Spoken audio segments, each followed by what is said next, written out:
Are you a beginner and you want to learn how to get into real estate investing? Well, this is a perfect video for you, so stay tuned. By the end of this video, I can promise you that I'm going to let you know exactly what to do if you're a beginner wanting to get into real estate investing. What's the best avenue for you? Let's dive right in. Also on this video, I'm not only going to tell you the best strategies for getting started as a beginner, but I'm going to tell you why people get into real estate and is it even worth getting into? So let's dive right into it. Let's go.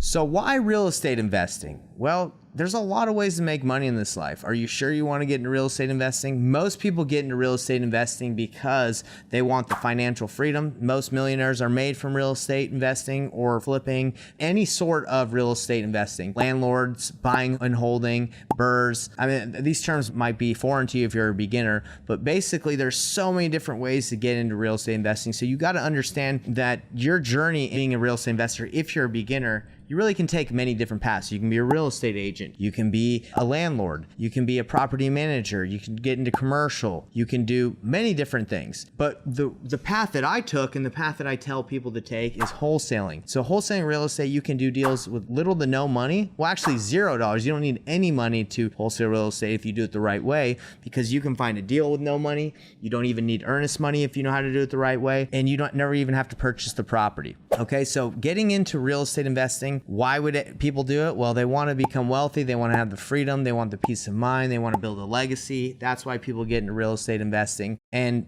with all the different options out there to make money, it's a great option. It's a great way to do it just because, well, to make financial freedom for yourself, to achieve that, because anyone can do it. You don't need permission. You don't need to go to college for it. Anybody can do it. So I actually have a video that I broke down how exactly to start the process of getting in as a beginner. But before I go into that video, I want to invite you to my free masterclass that I do every Thursday. Just go to painlesswholesaling.com or go to the link below. If you click on it as you register, it will send you some information. You know, they'll remind you of the class. It's going to be awesome. Honestly, a lot of people that have gone, they've all had good experiences. And the reason why we do is we just want to help people get into the game. Especially, I remember when I began, I didn't really have any help and I didn't know what to do. So that's why we do it. So register below and I'd love to see you there. And it's live. It's not just a video that you're going to watch like this. That's why I recommend people to go, because right now you're just watching a video, which is awesome too. But if you want to ask questions live, that's where you need to go. So let's dive in. Like I said, we're going to dive in and tell you exactly how to start investing as a beginner. And I'm going to lay out the process and some of the things that I would recommend to do as a beginning wholesaler. Let's dive right in. So let me give you the story of how we got this and how you can avoid what happened to us. Okay, this is what happens when you joint venture. A lot of the time is you don't have access to all the information because you're relying on other people. And this isn't to throw anyone under the bus. I'm just letting you know this is what happens. I'm in a couple different groups for coaching, right? I help people learn how to wholesale, do it efficiently and effectively and all that. And what was happening was this girl comes on the call and she's like, hey, look, I have a lead. It's a seller. I need to find a buyer. It's a piece of land. And I've been talking to the seller for a couple months. Can you help me find a buyer? I said, sure, I can help you find a buyer. That's what I do. Let's split the deal 50-50. She got the contract, I got the buyer. So we said, send us your contract, we'll sign the JV agreement, and she did. So we looked at it, we checked on Batch to see if he was really the owner. It says that he was the owner. So we're working this deal. I never talked to the seller. I just rely on Nathan, who works with me, to talk to the seller and the girl that we were JVing with. So there were some red flags in the beginning. The guy was selling it like a super deep discount.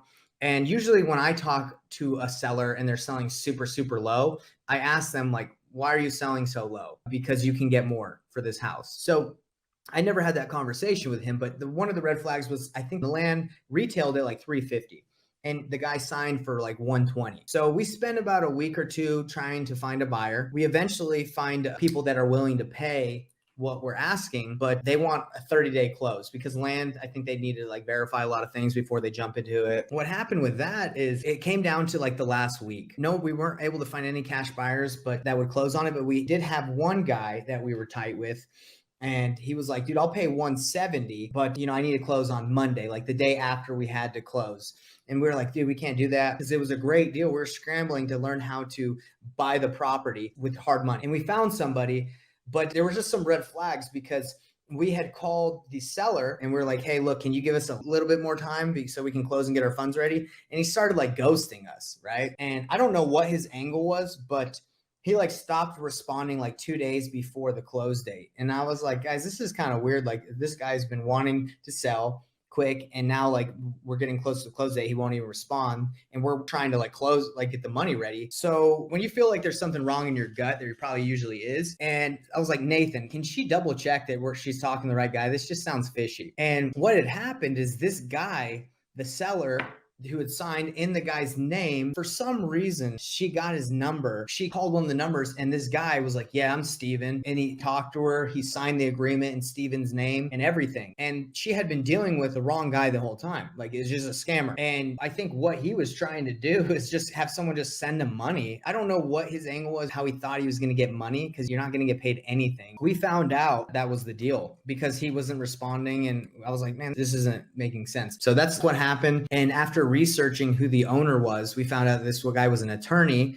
and owned multiple properties. So I'm not saying all this to scare all of you, but you can use batch leads to find out who's the owner. You can use the data to find out more information. Maybe you can quiz them on it, like how old's the property? Or how long have you owned it? Questions that only the owner would really know, that Batch has, and maybe he might know it too. Maybe the scammer's got Batch Leads account, who knows?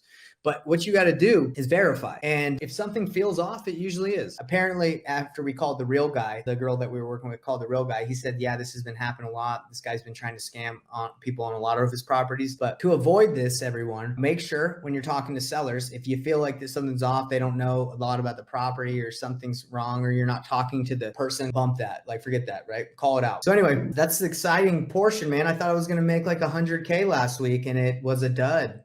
But who cares? If you think of questions, it's fine. I got to call this buyer back. All right. So you are asking, Nate, how do I find a good market to flip in, right? Or wholesaling, right? That's right. So what you can do is, using data, you can see what areas have the most flips going on. So for example, if you go here to Utah, you can do the whole country if you wanted, but let's just say, okay, I want to know what part of Utah should I be doing deals in, right? So then you can look and see where the activity is, right? There's more activity, obviously, in Salt Lake City, Utah. There's not a lot going on anywhere else. Does that help? Yes, it does. Thank you. What's up, dude?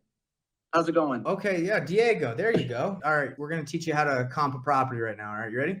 Sweet, let's do it. I love it. So here's the property. It says that he bought it for $28,000, which he told me he did. It says that the estimated value is $168,000. So if we wanted to do like a quick way, you can go to comparables, and this is the property. It says the guy's in pre-foreclosure. So Batch is like, yes, he's in pre-foreclosure. The property has liens. Yes, it does. Is he in bankruptcy? Yes, this guy's pretty much every indicator that there's distress here. So what you do here is you look around and you say, okay, what properties have sold or are active in this area that are within 20% within the last year? So we look here, and if this is our property right here, this house is a 2-1, sold for $225. And yeah, so there's a comp, right? $225. But the thing is, the problem is the comp was sold last year. It says sold date 7. So we all know that the market has changed a little bit over the last couple of months. So that's probably not what it's worth now. So you can go over here. You can see some comps. I think this house is like worth 140 from what I've seen. Do you go over main roads when you do your comps, or do you stay within that little bracket, or where are you based that in? I try to, with the data that I have available to me, I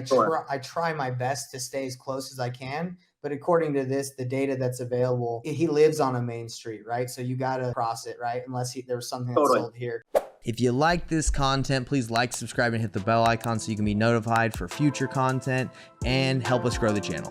See you then.